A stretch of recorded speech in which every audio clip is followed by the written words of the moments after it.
अरे प्रभु को गिन गिन के गालियां देता था शिशुपाल। ये जब शिशुपाल प्रकट हुआ तो बुआ का ही लड़का था, 4 भुजाएं थी।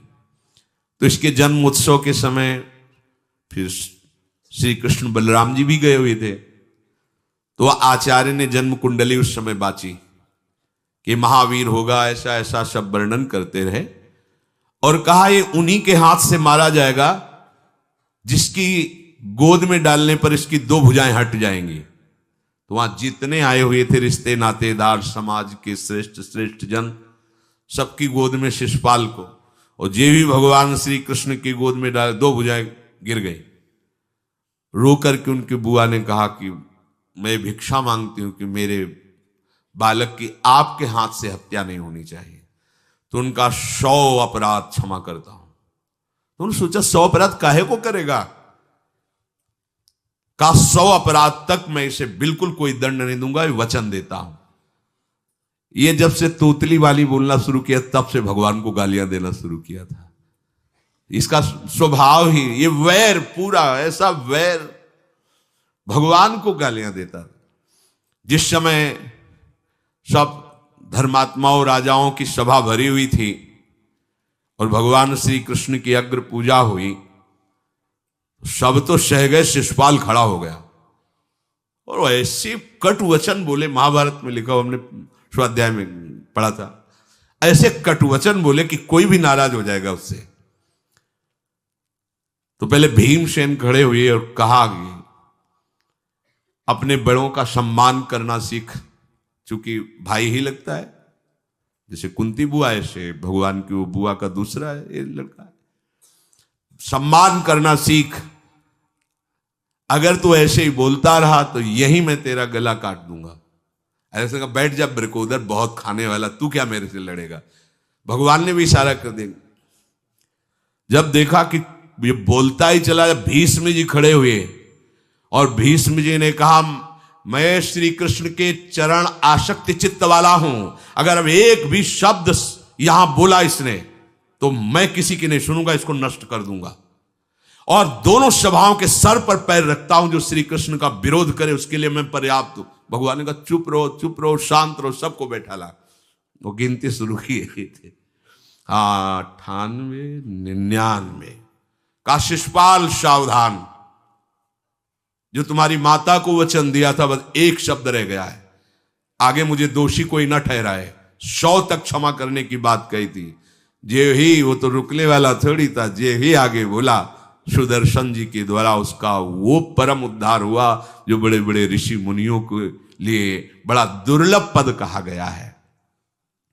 गोपीजनों ने सौंदर्य माधुर्य निधि भगवान को अपना कांत माना, प्रीतम माना।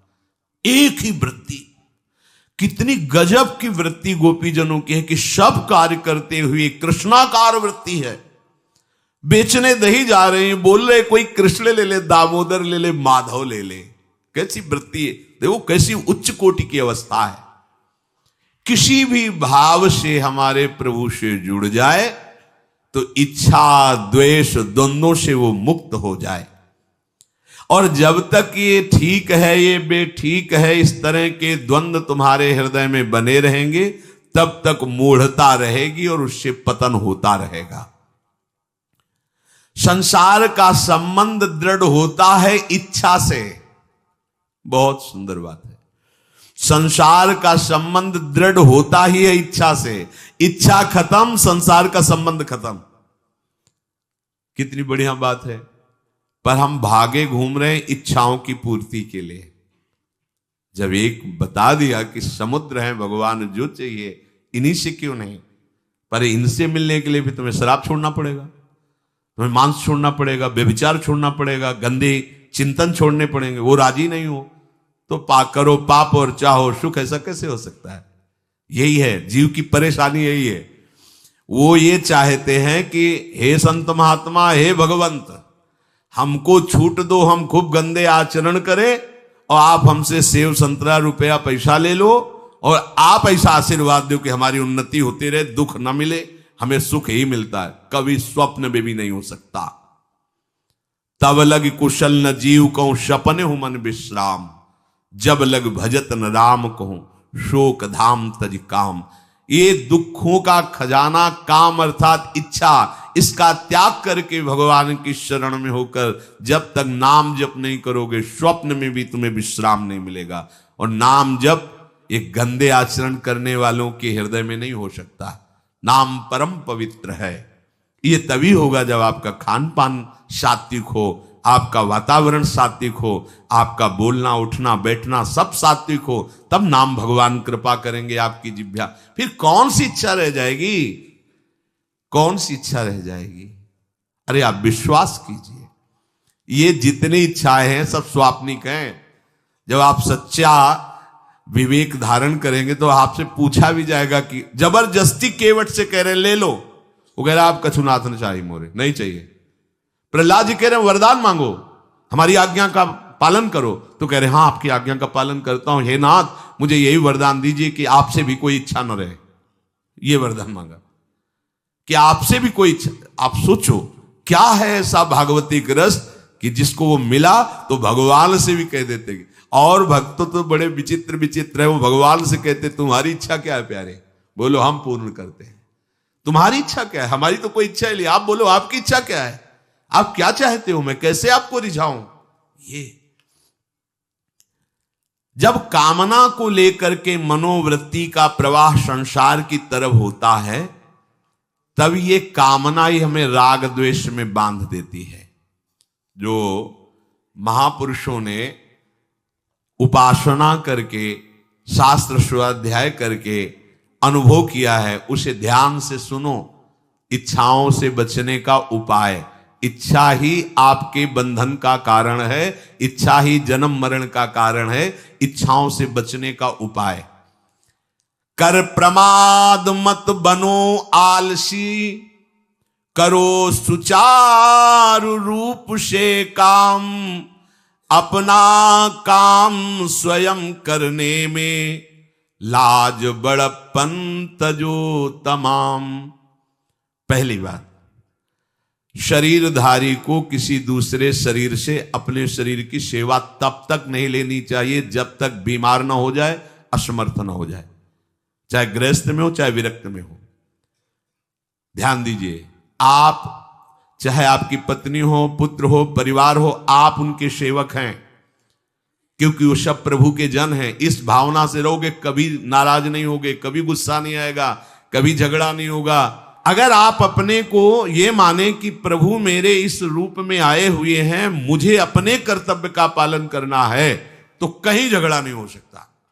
तुम जो कर रहे हो तुम्हारा कर्तव्य, हमारा कर्तव्य है कि हम पति पुत्र परिवार आदि जो भी है, ये हमारे भगवान का स्वरूप है। मैं आप समझो वही भगवत साक्षात्कार, पर ऐसा कौन मानता है? अच्छा, साधु वेश में ये जरूर सावधानी रखनी चाहिए, ध्यान देकर सुनिए। जब तक आपका शरीर स्वस्थ है, आप किसी से किसी भी प्रकार की सेवा स्वीकार न करें। भिक्षान्न के सिवा कोई भी सेवा स्वीकार न करें। अपने शरीर की सेवा तब तक करें जब तक आपका शरीर असमर्थ नहीं हो जाता। असमर्थ हो गए तो फिर हरि ही करें आकर स्वयं, या किसी को भेज दें, उनके बस की बात है। देखो माधवदास बाबा की लंगोटी स्वयं श्री ठाकुर जी महाराज धो रहे हैं। तब तक हमने अपने बड़े संतों को देखा है, बिल्कुल किसी भी तरह की कोई सेवा नहीं स्वीकार करते। अपनी दिनचर्या अपने हाथ से, अपने शरीर की पूरी। आपको क्या हो गया है? आप भी वैसे ही चलो जैसे गुरुजन चले हैं, भिक्षान्न के सिवा। आप अपनी किसी भी तरह की सेवा किसी से मत करवाइए। आप देखो इच्छाओं का दमन होना शुरू हो जाएगा, यहीं से इच्छाओं का दमन शुरू हो जाता है। आप सच्ची मानिए, ये जो आप शरीर सुख की आकांक्षा से दूसरे से सुख लेने की इच्छा करते हैं, यही तुम्हारे बंधन का कारण है, यही तुम्हारी दुर्गति, यही तुम्हारी कमजोरी है। जब तक शरीर स्वस्थ रहे, किसी से किसी भी तरह की सेवा मत लो, और अधिक से अधिक सेवा करने का भाव रखो।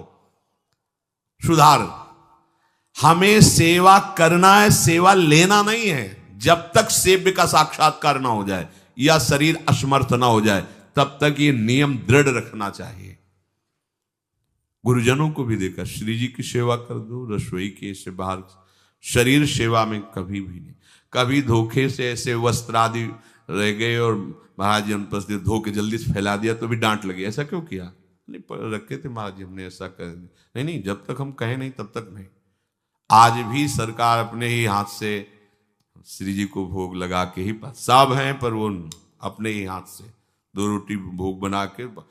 देखो बुजुर्ग संतों को, बड़े महापुरुषों को हमने देखा है अपने शरीर, जब तक शरीर में सामर्थ्य है तब तक, ये महापुरुषों का आदेश है, अपना काम स्वयं करने में लाज बड़प्पन तजो तमाम। अपना काम करने के लिए आप किसी को भी आदेश मत करें, किसी की भी सेवा स्वीकार न करें। हाँ, हमें भूख लगेगी तो रोटी मांग लेंगे जाकर के, क्या जरूरत है हमें किसी की सेवा स्वीकार करने की? मांगो, खाओ, खूब भजन करो, सत्संग करो, कम खर्चे वाला जीवन रखो। जरूरत क्या है?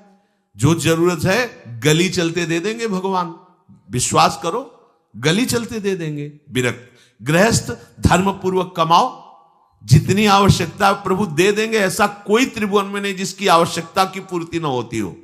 अनावश्यक तुम्हारी मांगे जो हैं वही तुम्हें दुख दे रही हैं। आवश्यक व्यवस्था सबको भगवान दिए हुए हैं, अनावश्यक मांग के लिए तुम्हें फिर फंसना होगा। ये तुम्हारी अनावश्यक मांगे हैं, ये हो जाए, वो हो जाए, वो जो आपको जीवन जीने के लिए जरूरी है, धर्म पालन के लिए जरूरी, वो बिना मांगे भगवान दे रहे हैं सबको। देख लो। हाँ, आप कि भाई हमको उस परिकर में रहना है, उस कोर्ट से रहना है, वो सब वीआईपी, हमको भी उस कोर्ट का, ये मांगे हैं तुम्हारी। तुम्हारा प्रारब्ध जितना है उतना तुम्हें मिलेगा, जो आवश्यक है वो तुम्हें मिलेगा। अनावश्यक मांगे करोगे फंसोगे, अधर्म में कूदना पड़ेगा तुम्हें। हाथ पैर सब साधन प्रभु ने दिए, दया कर तुम्हें समान, फिर क्यों उनसे काम न लेते, क्यों रखते हो झूठी शान। तुम्हारी सेवा के लिए तुम्हारे पास हाथ है, तुम्हारे चरण है, तुम्हें बुद्धि दी है, दूसरे से क्यों सेवा स्वीकार करते हो? प्रभु ने दया करके उद्धार के लिए तुम्हारे पास पूरी सामग्री दे दी, उसका प्रयोग करो। तन मन दोनों का हित करता, निश्चय शारीरिक श्रम युक्त। देखो ये है, जिसने अपना परम मंगल ठाना है वो शरीर को कभी प्रमाद में नहीं रखता, चाहे गृहस्थ हो चाहे विरक्त हो। ये आलस्य प्रमाद किसी के लिए भी ठीक नहीं है। नियत समय तक सो जाओ, इसके बाद खूब मेहनत करो, चाहे गृहस्थ हो चाहे विरक्त। विरक्त हो तो खूब नाम जप, वाणी पाठ, ब्रह्मचर्य से रहना, आसनों में बैठना, हाँ सेवा करना, शारीरिक श्रम नहीं, खूब सेवा करो, धाम की सेवा करो, नालियां साफ करो, गलियां साफ करो, जो सेवाएं में इसे श्रम करो। ब्रह्मचर्य पचाने के लिए श्रम भी तो होना चाहिए। श्री जी की प्राप्ति के लिए मन वचन कर्म से श्री जी के चरणों का आश्रय लेकर के जितना आप अन्न डालते हो उतना आप इसका प्रयोग करो शरीर का। इससे ममता मत रखो। खूब धाम, पुराने संतों को देखो, सोहनी पकड़े कहां कहां तक परिक्रमा में लगा। हमने देखा है एक हरिदासी महात्मा थे, पीछे पानी घाट की तरफ उनकी छोटी सी कुटिया, किलोमीटर तक ऐसे ही सोहनी लगा रहे। वृद्ध वृद्ध महात्मा सेवा करें। अपने लोग जवान महात्मा होकर, शरीर स्वस्थ होकर बेइज्जती से, अगर सोहनी पकड़ के खड़े हो जाओगे गली में तो आपको लगेगा अपनी बेइज्जती हो रही है। वाह, कितनी बड़ी इज्जत है हमारी। स्वामिनी के महल की वीथियों में सोहनी लगाने में तुम्हें बेइज्जती लग रही, वो आचार्य चरण याचना कर रहे हैं। यत्किंकरीषु बहुशा खलुका कुवाणी, नित्यम परस्य पुरुषस्य शिखंड मौले, तस्या कदापि रसनिधेर वृषभानुजायास, तत्केल कुंज भवनांगण मार्जनीश्याम। लाडली जो ऐसी कृपा करो कि आपके वृंदावन धाम में कहीं सोहनी लगाने वाली, पोछा लगाने वाली मैं बन जाऊं। मांग रहे हैं। एक से कहा भैया चाहे जितना बुरा प्रारब्ध हो, यहां जो भगत आते हैं उनके जूते साफ कर दिया करो, प्रारब्ध खत्म हो जाएगा। भाई आप समझो ये वो दवा है जो बेजोड़ है, इसे कोई काट नहीं सकता। अच्छा अगर ऐसे ना समझो तो हम आपको समझा रहे हैं, गुरुद्वारे में चले जाओ, चाहे जितना बड़ा अधिकारी हो, सबसे पहली जोरी सेवा यही होती है, पादुका की सेवा करो। समझे में नहीं आ रहा तुम्हें? अरे जिसे हम हंसते हंसते कह रहे हैं वही तुम्हारे बंधन काटने का कारण बन जाए, यदि मान लो बात। पर वो हम जूता साफ करेंगे नहीं। मन से हम कितने गंदे हैं ये हम नहीं देख पा रहे हैं। वो तो बाहर वृंदावन की रज उनमें पादुका में लगी, छोटी मोटी बात नहीं है। पादुका जो रखी है ये बंधनी है, आप इनको ऐसे साधारण जूते मत समझना, ये रज में चलते। एक दिन एक ब्रजवासिनी माई रोटी रखे, उसके ऊपर पादुका रखे, एक हाथ में लाला लिए और एक हाथ में जल का ऐसे लिए जा रहे, उनका अभ्यास ऐसा। अब पादुका पहन के चलने में परेशानी होती थी, तो कोई एक संत थे और बाहर से आए हुए थे, तो हंस दिए हैं, कैसे बावरी रोटी के ऊपर जूता लगा। ऐसे मतलब कितने साल हो गए ब्रजवास करते हुए, वह कई वर्ष हो गए। अरे वो जूती नहीं है जो साधारण जूती है, वृंदावन बरसाने की रज लगी हुई, इसमें ये रज लगी हुई है, तुझे रज नहीं दिखाई दे रही, जूती दिखाई दे, क्या ब्रजवास कर रहा है, डांट के चल दी। ये समझो, हम कहें कि जूती साफ करो तो हम जूती साफ करेंगे, और ये है कौन सी जूती साफ में, क्या रज है। वृंदावन बरसाने सब जगह घूमते रहते हैं ये महाभागवत जन। अगर इनकी ये गृहस्थ विरक्त मत देखो, सब लाडली जी के लाडले हैं जो यहाँ आए हुए हैं। अगर हम उनकी पादुका साफ करेंगे तो हमारा हृदय साफ हो जाएगा, पर कोई मानता कहाँ है। अपनी सेवा स्वयं करो और दूसरे की सेवा मिल जाए तो जैसे लोभी आदमी के सामने धन फेंक दे तो कैसे भागता है, ऐसे आपको होड़ लगनी चाहिए कि ये आदमी इतना न कर पाए जितना हम सेवा करें। परमार्थ में शरीर पोषण नहीं, परमार्थ में शरीर की धज्जियां उड़ानी है, अहंकार की, देहाभिमान की। राखे अपने को सदा भगवत सुमिरन लीन, सुने न जग के दोष गुण, करे न चित्त मलिन। सदैव अपने को ये देखता रहे कि प्रभु का सुमिरन चल रहा है कि नहीं अंदर। ये बहुत बड़े काहे की परेशानी, हम तो यही समझ नहीं पा रहे कि इतनी झंझटें लेकर कैसे घूम रहे लोग। अगर हृदय में राधा राधा चल रहा है, आप व्यापार कर रहे हो, नौकरी कर रहे हो, गृहस्थ हो, विरक्त हो, जो भी, अब आपको चिंता क्या होनी चाहिए। देखो ना, थोड़े दिन ऐसे चल के देखो, हर कार्य बहुत अच्छा होता है जब भगवत सुमिरन पूर्वक आप एकाग्रता पूर्वक कार्य करेंगे, हर कार्य में आपको आनंद आएगा।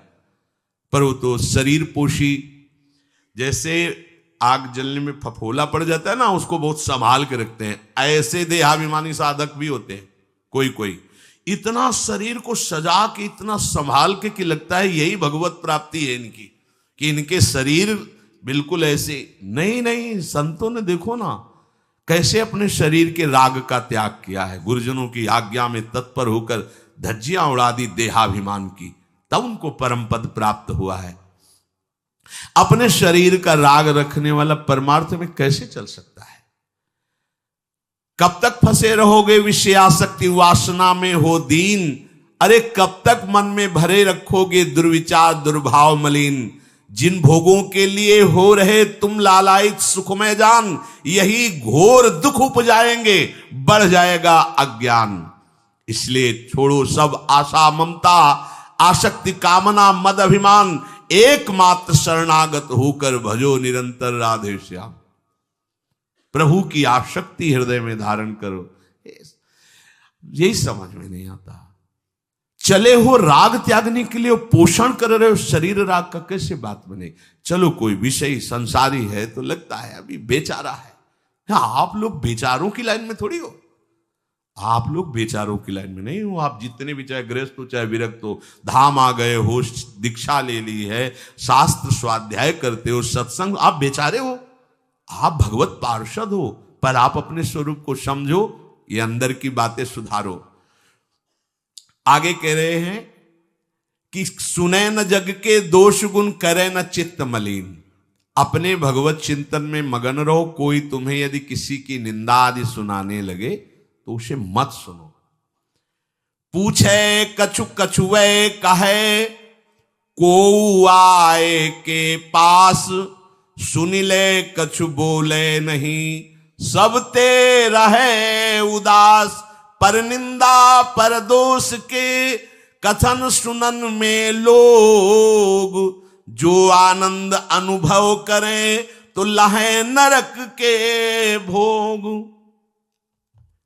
तुम्हारे पास आकर कोई तुम्हें दूसरे की निंदा सुना रहा है और अगर तुम्हें हर्ष हो रहा है, कैसी बात, कोई नामदाता सदगुरु की निंदा करे, तुम सुन लिए, कैसे तुम्हारे इस पाप का प्रायश्चित होगा? सुनने और कहने वाले दोनों को एक ही दंड मिलता है बराबर। तुम अपने गुरुदेव की निंदा सुन ली, तुम अपने आराध्य देव की अवहेलना की बात सुन ली। उपासना नहीं है, कहीं देहाभिमान है कि हम तो गुरु श्रेष्ठ है ना, गुरु जी की निंदा होती हमारी वंदना हो रही। परिणाम में लड्डू मिलेगा, खा लेना, परिणाम पक्का। पर निंदा के कीते आवत नहीं कछु हाथ, मूरख पर्वत पाप को ले चल अपने साथ। वैष्णव निंदा, भक्त निंदा, गुरु निंदा, ये तो बहुत ही भयानक है। भक्तन निंदा अति बुरी भूल करे जिन कोय, किए सुकृत बहु जन्म के क्षण में डारे खोए। कह रहे जो दूसरे की निंदा सुनने में आनंद का अनुभव करता है उसको भोग मिलेगा। काहे का? बोले नरक का भोग मिलेगा। इसलिए जो तुम्हें ऐसी बातें सुनाने के लिए उत्साहित हो उनसे उदासीन रहो, अर्थात उनसे कोई परिचय नहीं, कोई अपनापन नहीं। हाथ जोड़कर कह दे कि आज तो आप कृपा करके आ गए हो, आगे कृपा करके कभी मत आना।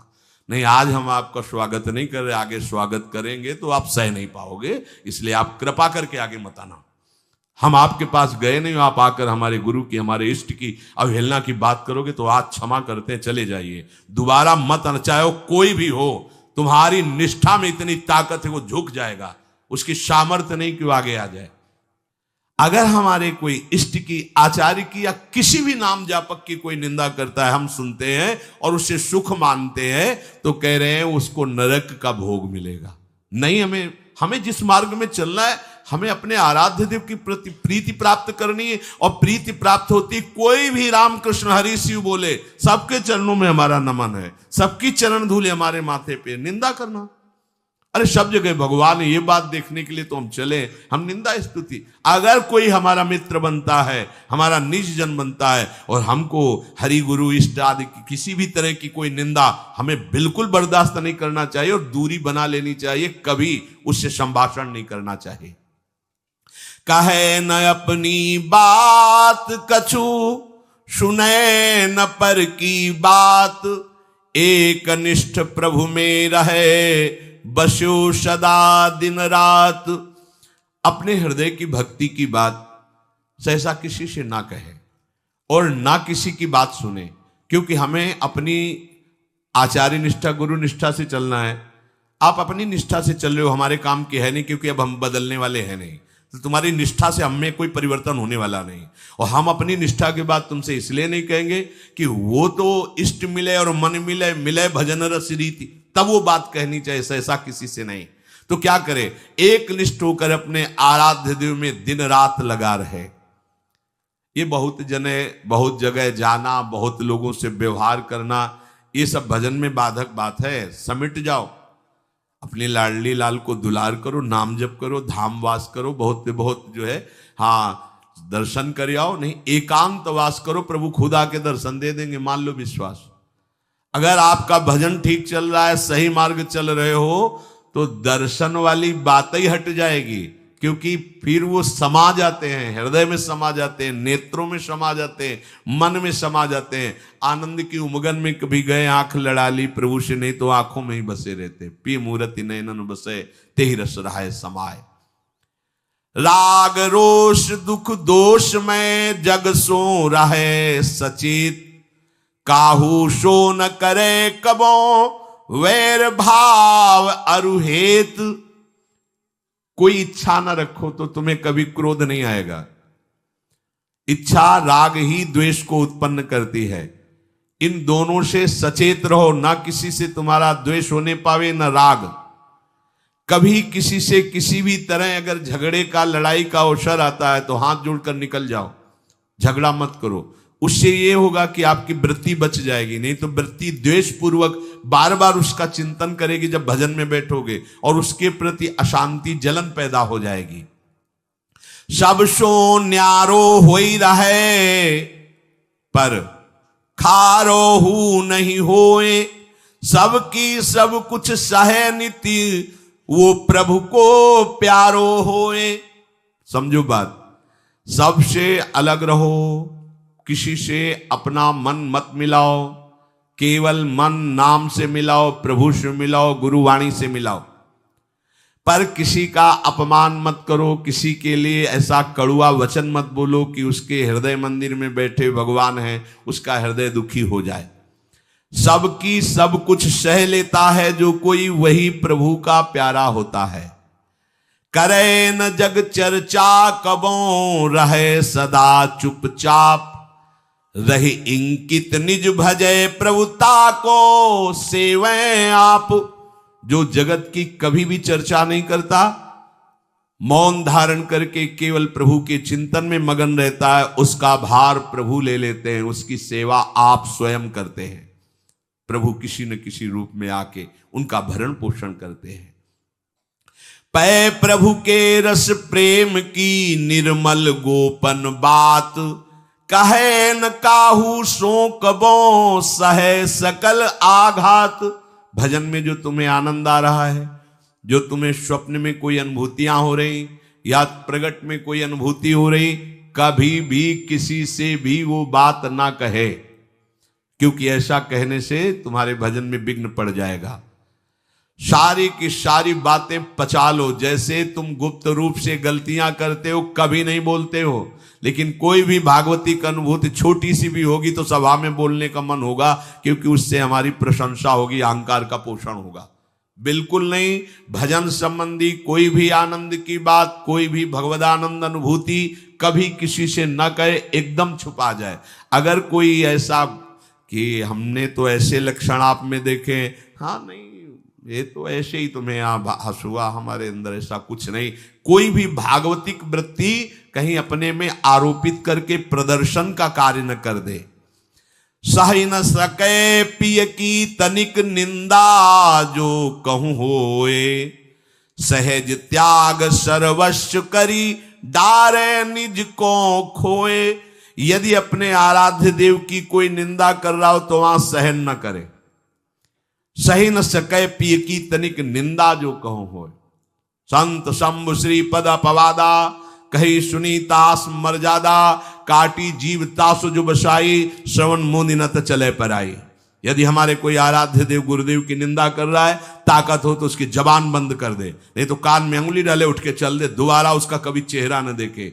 भरत जी ने माता कैकेयी से कहा कि आपने हमें निमित्त बनाकर 14 वर्ष का वनवास भगवान श्री राम को दिया, इसलिए आज के बाद में कभी तुम्हें मां नहीं कहूंगा, पापिनी कभी तेरा मुख नहीं देखूंगा।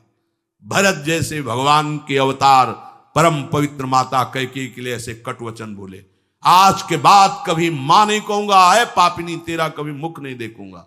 ये जो हमारे इष्ट की निंदा कर दे, हमारे गुरुदेव की निंदा कर दे, हम उसे आदर देंगे, हम उसको बात सुनने के लिए बैठा लेंगे। हाँ और बाओ, हमें और गंदा करो। सहज त्याग सर्वस्व करी, डारे निज को खोए। अपने अपनत्व को अपने आराध्य देव में सहज समर्पित कर दे। या जग में जाके हृदय ऐसो प्रेम समाए, हरिता को अति चाव सो रखें सदा अपनाए। इस जग में जिसके हृदय में ऐसी निष्ठा होती है, तो हरि उसे अपना मान करके फिर स्वयं उसका भार लेकर इस संसार में रखते हैं, अर्थात उससे वही कराते हैं जिससे जग मंगल होता है।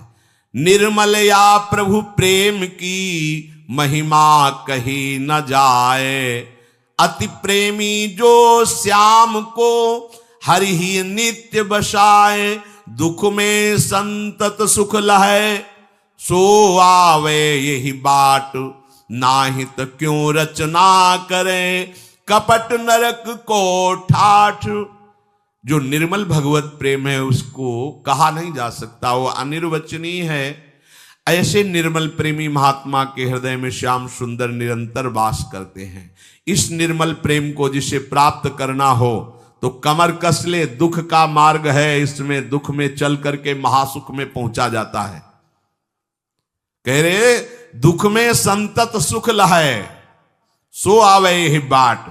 भारी से भारी विपत्ति, अपमान, तिरस्कार में भी जो सुख का अनुभव करते हुए भगवत भजन करते रहते हैं, वो जाते हैं उस महासुख परमानंद में।